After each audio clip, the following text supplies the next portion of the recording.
Ja, Messwert Klappstuhl ist heute unterwegs in Obersulm bei der Firma IDS, Imagine Development Systems.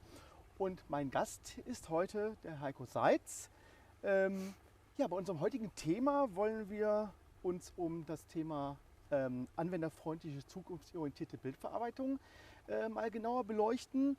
Und ja, dass diese Technologie eigentlich gar nicht teuer sein muss. Herr Seitz, herzlich willkommen auf dem Messwert Klappstuhl. Dankeschön, Herr Schaar. Schön, dass Sie heute bei uns sind. Gerne. Herr Seitz, wir befinden uns ja heute hier vor dem neuen Gebäude, Bürogebäude und Schulungsgebäude der Schulungsakademie B39. Daher die Frage vorneweg, was bedeutet eigentlich B39 und wie wird die Akademie eigentlich genutzt? Ja, also die Bundesstraße B39 verbindet ja verschiedene größere und kleinere Unternehmen, wie zum Beispiel SAP oder Audi und auch Hidden Champions. Und genauso möchte die B39 Akademie eine Vernetzung schaffen von Technologieführern mit Universitäten und auch der deutschen Startup-Branche.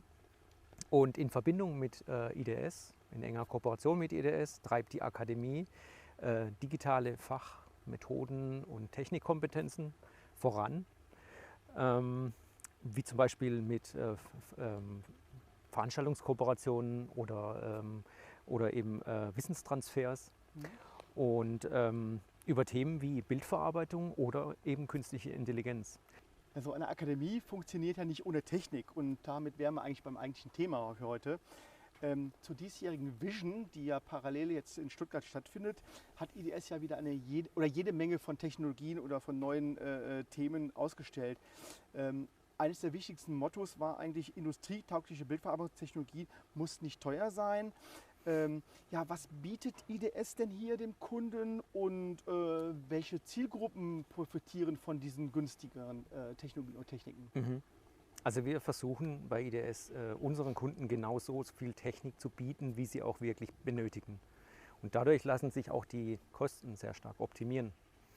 Und mit neuen Produkten wie zum Beispiel unserer Ensenso S 3D-Kamera oder unserer neuen Low-Cost-Kamerafamilie adressieren wir genau diese Kunden, die gar nicht diese voll ausgestatteten Hightech-Kameras benötigen oder vielleicht auch nur einen begrenzten Basisumfang an Funktionalitäten nutzen.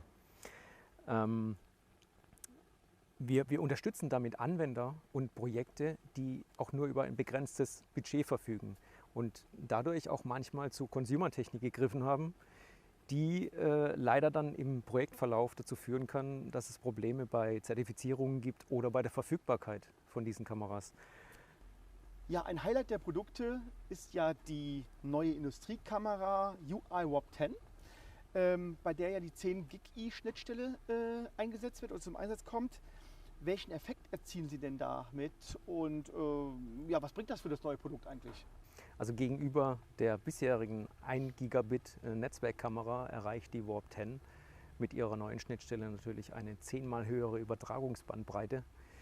Und damit ist das Kamerakonzept ideal für hochauflösende Sensoren, die auch viel schneller sind, um diese in einer viel höheren Framerate oder Auflösung einzusetzen. Und das speziell für auch eine höhere Kühlleistung designte Gehäuse ist durch seine etwas größeren Abmessungen natürlich auch ideal, um großformatigere Objektive einzusetzen, wie zum Beispiel TFL-Mount. Und damit natürlich auch ist der Weg frei für Sensoren, die weit größer sind als 1 Zoll. Und wie zum Beispiel die neue 45 Megapixel Serie von Onsemi, wie wir sie auch einsetzen wollen. Und damit ist die Warp 10 natürlich geeignet für ganz schnell bewegte Szenen mit hohem Detaillevel, ohne jegliche Bewegungsunschärfe. Und also es ist eine richtige Highspeed-Kamera.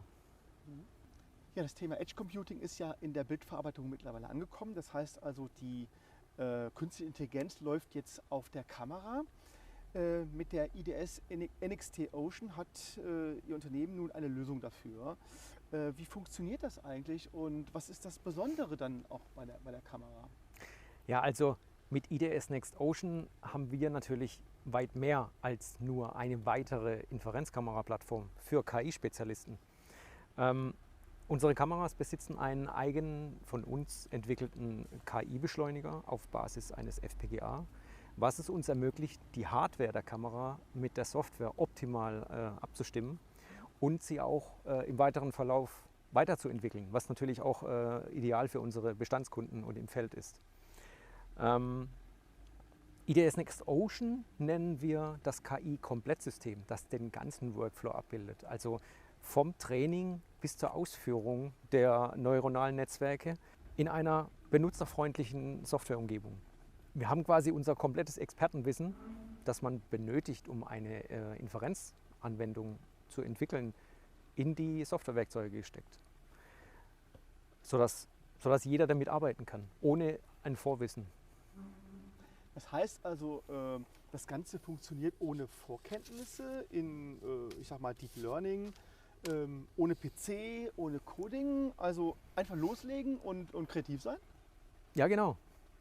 Das liegt daran, dass die Bildverarbeitung mit künstlicher Intelligenz gänzlich anders funktioniert als die klassische regelbasierte Bildverarbeitung. Und damit ändert sich auch die komplette Herangehensweise und die Bearbeitung von Vision-Aufgaben.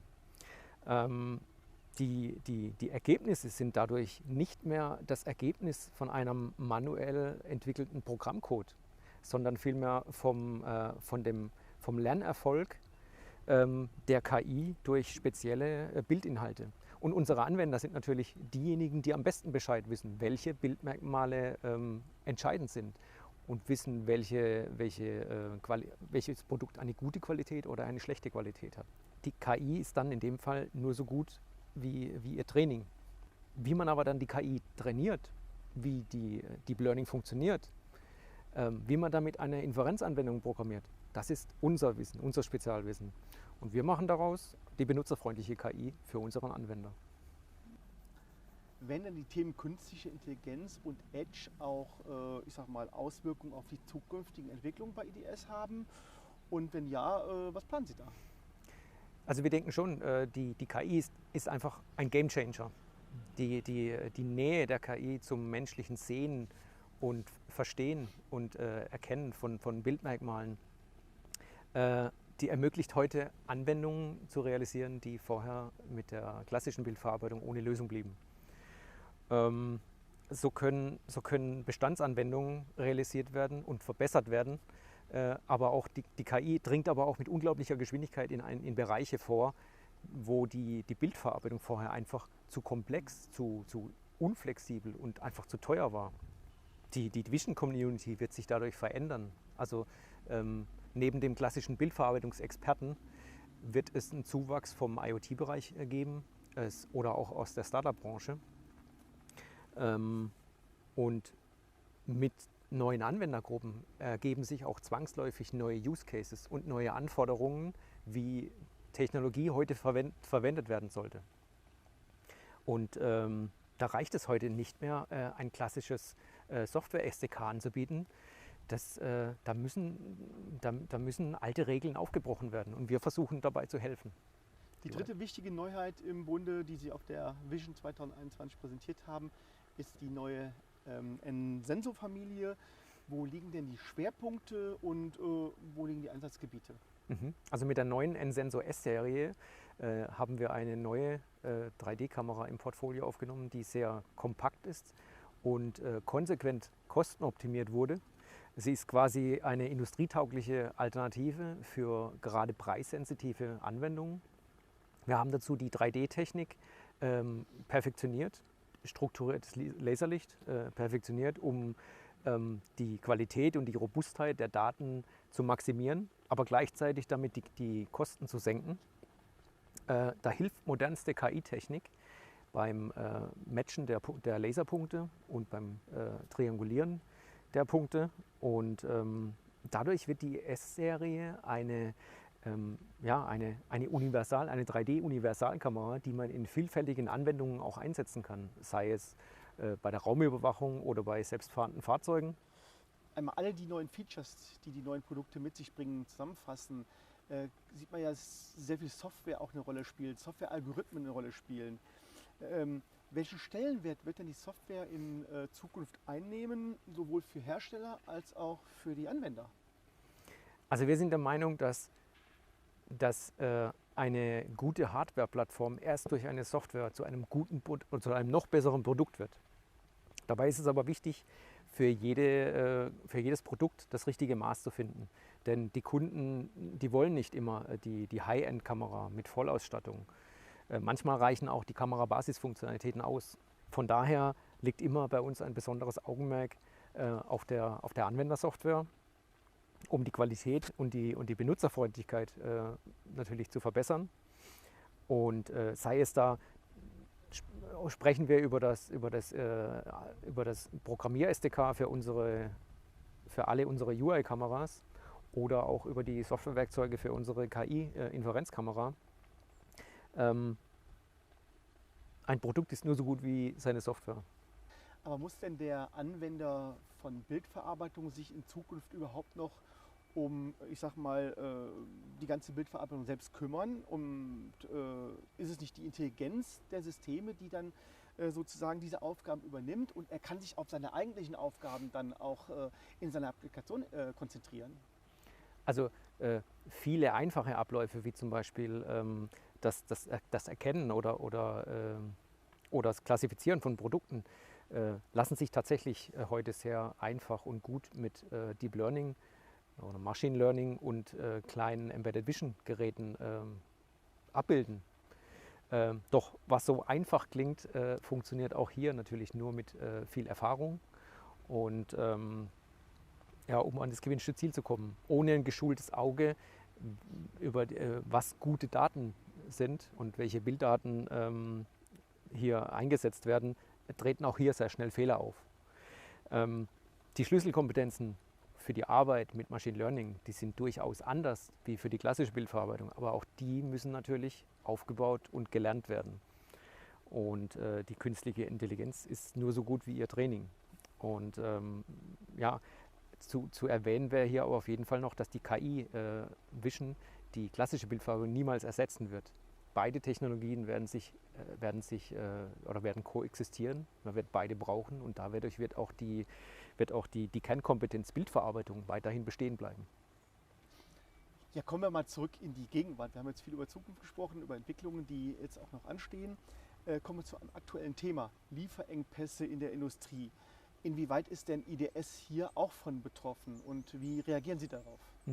Also der Chipmangel ist natürlich ein Thema, das alle Unternehmen betrifft, die mit elektronischen Baugruppen zu tun haben, und so natürlich auch wir. Aufträge, die bisher sehr geradlinig bearbeitet werden konnten, müssen leider zurzeit immer wieder aktualisiert werden, bearbeitet werden, um Lieferzeiten zu ändern oder auch vielleicht Teillieferungen zu vereinbaren. Ja, und leider nach anfänglichen Lieferverzögerungen bekommen wir mittlerweile von den Chipherstellern leider gar keine Zusagen mehr über Liefertermine, oder die Zusagen liegen schon bis ins Jahr 2022 oder 2023. Und wenn wir natürlich keine Infos haben, wann und ob wir überhaupt Ware bekommen, können wir auch unseren Kunden leider keine konkreten Zusagen machen. Ja, und wie lösen Sie diese Aufgabe gegenüber dem Kunden? Also wir haben natürlich frühzeitig angefangen, unsere Lagerbestände für die relevanten Bauteile zu erhöhen. Und natürlich sind auch wir täglich in Kontakt mit unseren Lieferanten, um eventuell aufkommende Lieferengpässe frühzeitig zu erkennen. Und unsere Entwicklungs- und Einkaufsabteilungen, die arbeiten mit Hochdruck daran, auch alternative Bauelemente zu identifizieren, diese zu erkennen und diese auch einzusetzen. Unseren Kunden wiederum sagen wir, dass sie, wenn sie größere Mengen bestellen oder Rahmenaufträge, dass sie die sehr frühzeitig mit uns absprechen und auf jeden Fall sehr langfristig planen sollen. Also da sind wir auch sehr eng mit den Kunden im Kontakt, und wir pflegen da einen sehr transparenten Informationsaustausch. Das gehört ganz einfach zu unserer Firmenphilosophie dazu, und das schätzen unsere Kunden natürlich auch. Ja, wir können also insgesamt gespannt sein, wie sich die industrielle Bildverarbeitung in naher Zukunft weiterentwickelt.